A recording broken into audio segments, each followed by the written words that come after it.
ماذا استمعنا لك أرسلت التوى أليدا أرسلت التوى وارين مرغي urkutaalaba leh 28kii bishii December sanadkii hore waxaa qarax ismidaamin ah oo ka dhacay isgoyska Ex Control Afgooye ee Muqdisho qaraxaasi oo galaaftay nolosha boqolaal Soomaali ah halka kuwa kalena dhibaatadii qaraxaasi ka soo gaartay ay wili la daaladhacayaan subaxnimo Sabti ah saacaduna ay ahayd 7:00 subaxnimo ayuu dhibane Axmed Cumar Yuusuf ka soo baxay gurigiisa oo ku yaala deegaanka Aalasha Biyaha si uu maalinkaasi qoyska oo ka kooban 3 caruur ah iyo hooyadiisa si uu ugu soo shaqeeyo balse waxa uu la kulmay wax uusan filanayn xaafadan oo ka soo baxay oo subax ay tahay subaxnimo ay tahay wax ka dhigay amal waa soo kacay shaqo mari shaqadii waxa leedahay meesha maanta shaqo mataal la dhahay injineerka dhowr saac ayaan tuutuuyo wuxuu leeyahay shaqo meesha maanta shaqo mataal la dhahay sidii aan ku soo baxay meel kale liiga soo baxay marka meesha kale markii liiga soo baxay oo si socdo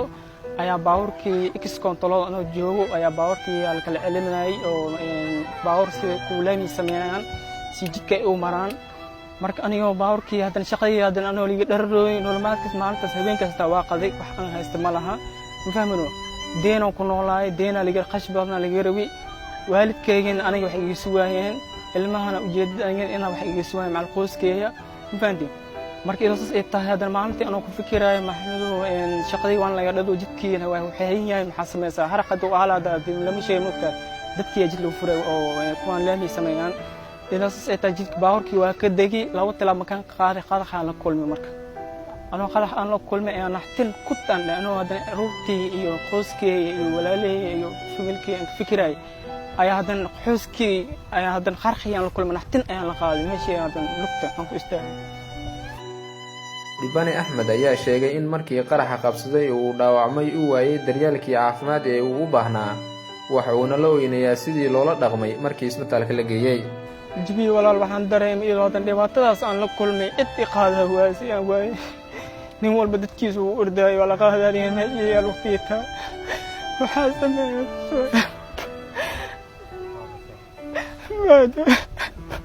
استمعنا لك أرسلت التوى أليدا أرسلت التوى Abu Cumar Yuusuf Qaasim oo ah aabaha dhalay Axmed Cumar ayaa sheegay markii uu maqlay in wiilkii ay ku tiirsanayd noloshooda uu ku dhaawacmay qaraxii Ex Control inuu mir daboolmay isla markaana uu ka soo lugeeyay beer ku taala duleedka Afgooye telefoon la isoo diray telefoon markii la isoo diray waa khaway telefoon abar laba saac ana war waablig way waa war mu way markaan soo baxay aleen qarash ma haysan doon waa soo lugay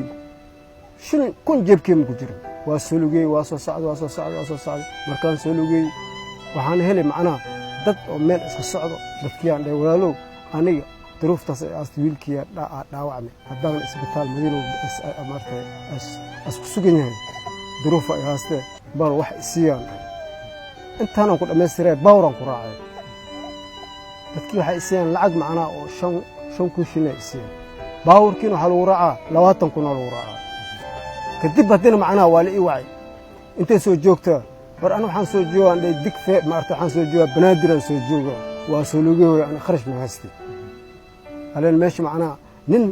jawax xukumo jabkii badi wax isku jiro ana bagaaji haas maxaa isma biyo shilka oo kuleel oo meelaha yeelo aan leey macna si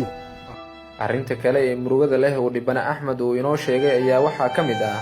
inuu ku jiray dadkii loo qaadeeyay caafimaad dibadda laakiin faquuq dartiisa loo reebay safarkaasi waa kamid tahay waxaan kamid tahay koowaar labaad saddexaad kamid tahay infaanti anoo been ku sheegay labaad saddexaad qof saddexaad ayaan kamid tahay waliin bisir magacaaliga qoray waa loo qaadaa la caawad walaana daasi waa loo qaadaa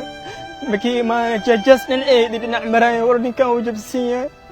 haddii baan ay shahaadaan nin isbitaal Madiina ka shaqeeyo oo meesha joogo ay hal saac uu tuutuway warninkan qaada uu qorin yahay ma qaadeen ninkan ma qaadeen uu qorin yahay sibirkiisa xisna waa qaaday maxna walaay ma qaadeen ninkan jajas meesha uu dhinac maray alxamdulillah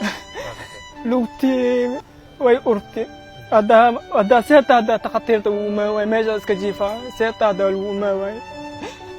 واتحي إن أودو جيدان أحمد يوسف qoys kan ka kooban 3 caruur iyo hooyada dhashay iyo aabihii dhalay oo isaga hormud u ahaa isla markaana uu xooggiisa ugu shaqayn jiray maanta waxay la oonayaan inaysan haysanin wax ay cunaan isla markaana gaadiidkii u shaqaynaya oo ah Axmed oo xoog u ahaa cidana uu luqti ka go'an yahay qaraxii ex control ee afgooyana uu ku waxyeeloway guud ahaan ummadda Soomaaliyeed iyo cid walba wax haysata iyo dawladda federaalka Soomaaliya ugu horeeyay madaxweyne Farmaajo iyo Ra'iisul Khayre iyo hay'adaha gargaarka bixiya waxay ka codsadeen ciidan inay soo caawiyaan isla markaana taageero ay u fidiyaan dawladda Soomaaliya waxaan ka codsanayaa in kasta wax bixinta Ilaahay iska leeyahay waxaan ka codsanayaa kulay way u jeedaan caruurteeda iyo waalidkeeda u jeedaan aniga way i jeedaan dhaawaceena u jeedaan iyo meeshan ku noolahay waxaan ka codsanayaa gurmad degdeg ah inay i fidiyaan oo nolosheeda maareeyo iyo waalidkay aniga si waxa uu taliyay waalidkay inay u tiirsiin hadda maanta hadda walaana been ku sheemay meesha hadda aan fadhiyo hashinka cunoon hadda dadka masaakiinta oo macna dadka meelaha degan ala soo qaqaarumoyn sidii guri aan ku nool wax lagu siino baamno ku shilin had waalidkay jeebkan ku soo bixiyo waa kana ima dhaw waxba ma haastin wax ka keenay farayeen faqiir waxba ma haastan caalamka muslimiinta meel kasta ka joogan wiilkeena عالمينت ملكسي ويلكينا واي خطا ويلكينا ركتيسا خاص أهان عالمينت ملكسي جوان مسلمين ملكسي جوان عالمينت إنا إلهي معنا ويلكي خطا ويلكينا اسماعيل هذا بريسة سومالي كيبل تي في مقالة مقدشة